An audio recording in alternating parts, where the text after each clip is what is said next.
बिस्मिल्लाहिर्रहमानिर्रहीम। अस्सलाम वालेकुम। हिंदुओं में एक गिरोह है जो कि अपने आप को हुसैनी ब्राह्मण कहलवाता है। ये होते हिंदू हैं, ब्राह्मण हैं, लेकिन खुद को कहते हुसैनी ब्राह्मण है। हुसैनी ब्राह्मण में कई बड़े बड़े नाम गुजरे हैं और कई बड़े बड़े भारतीय फनकार भी ऐसे हैं जो खुद को इमाम हुसैन अलैहिस्सलाम का पैरोकार कहते हैं। उन्होंने इस्लाम तो कबूल नहीं किया होता, मुसलमान नहीं होते वो, लेकिन इमाम हुसैन के पैरोकार खुद को कहलवाते हैं।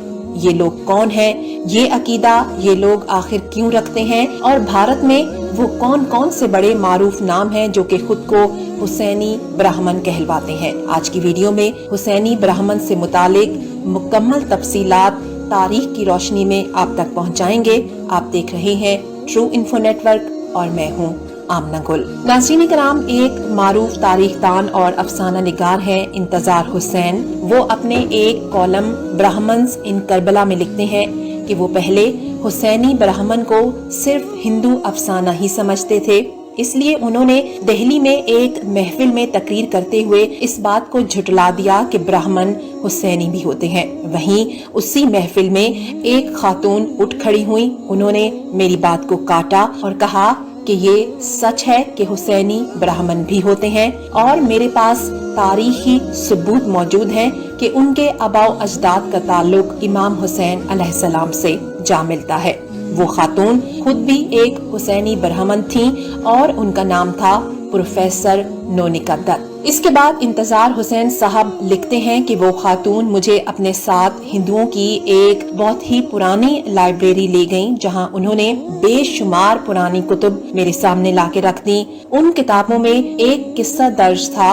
उस किस्से में कुछ रिवायात मुख्तलिफ थी तमाम किताबों में, लेकिन असल मफहूम और असल जो किस्सा था वो तमाम किताबों में एक ही था। किस्सा कुछ यूँ है नाज़रीन कराम कि आप सल्लल्लाहु अलैहि वसल्लम के दौर में भी तिजारती काफले हिंद से मक्का जाते होते थे, क्योंकि उस वक्त मक्का तिजारती हब था। एक मालदार शख्स जिसका नाम राहिब दत्त था, वो भी हिंद से मक्का तिजारती सामान लेकर जाता था और वो शख्स बेऔलाद था लेकिन इंतहाई मालदार था। मक्का में ही उसने सुना कि एक शख्स है जिसका नाम मोहम्मद मुस्तफा सल्लल्लाहु अलैहि वसल्लम है और उन्होंने नबुव्वत का दावा भी कर रखा है और उनका ये दावा बरहक है और लोग उनके दीवाने हैं। जो एक बार उनसे मिल लेता है उन्हीं का होकर रह जाता है और वो इंतहाई मेहरबान है, मोहब्बत करने वाले हैं और जिस शख्स के हक में जो भी वो दुआ कर दें वो दुआ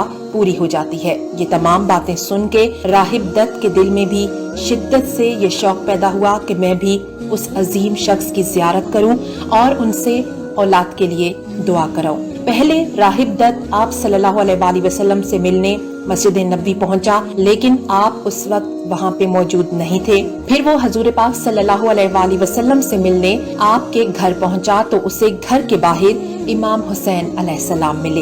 इमाम हुसैन अलैहिस्सलाम उस वक्त बच्चे थे, घर के बाहर खेल रहे थे। तभी राहिब दत्त ने इमाम हुसैन से इल्तिजा की कि मैं हिंद से आया हूँ और मेरी कोई औलाद नहीं है, मैं मोहम्मद सल्लल्लाहु अलैहि वसल्लम से औलाद के लिए दुआ कराना चाहता हूँ। तो हजरत इमाम हुसैन अलैहिस्सलाम ने कहा कि क्यों नहीं, आप मेरे साथ आएं, मैं आपको अपने नाना जान के पास लेके चलता हूँ। इमाम हुसैन अलैहिस्सलाम ने राहिब दत्त को राह दिखाई। जब दरवाजे पे पहुँचे तो इजाजत मिलने के बाद राहिब दत्त को हजूर पाक सल्लल्लाहु अलैहि वसल्लम से मुलाकात का शर्फ हासिल हुआ। आप सल्लल्लाहु अलैहि वसल्लम ने राहिब दत्त के हक में दुआ की। फिर कुछ ही अरसे बाद उस हिंदू के यहाँ एक लड़के की वलादत हुई, फिर दूसरे की, फिर तीसरे और यूं अल्लाह अज़्ज़ व जल ने उसे 7 लड़कों से नवाजा बातुफैल मोहम्मद मुस्तफा सल्लल्लाहु अलैहि वसल्लम के सदके। वक्त गुजरता गया, राहिब दत्त के बच्चे जवान हो गए। राहिब दत्त जब भी मक्का मदीने आता तो इमाम हुसैन अलैहिस्सलाम की खिदमत में भी जरूर हाजिरी देता। एक दफा जब राहिब दत्त सफर के दौरान अपने बेटों के हमरा इराक पहुंचा और जब वो इराक के इलाके नैनवा में पहुंचा जहां पर सरजमीन करबो बला है, वहां उसे मालूम हुआ कि इस जगह मोहम्मद मुस्तफा सल्लल्लाहु अलैहि वसल्लम के खानदान वाले ठहरे हुए हैं। उससे मिलने का इश्तियाक हुआ।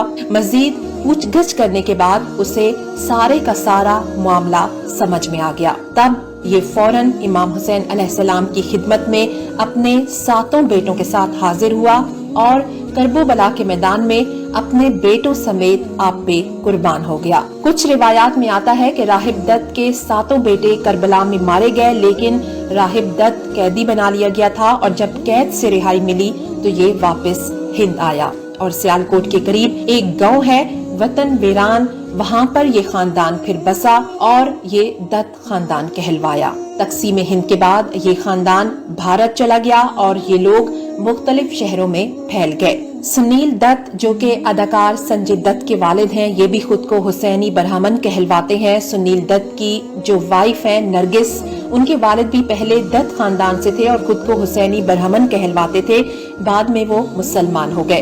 कई बड़े बड़े मारूफ सहाफी हैं भारतीय जो कि खुद को हुसैनी बरहमन कहलवाते हैं।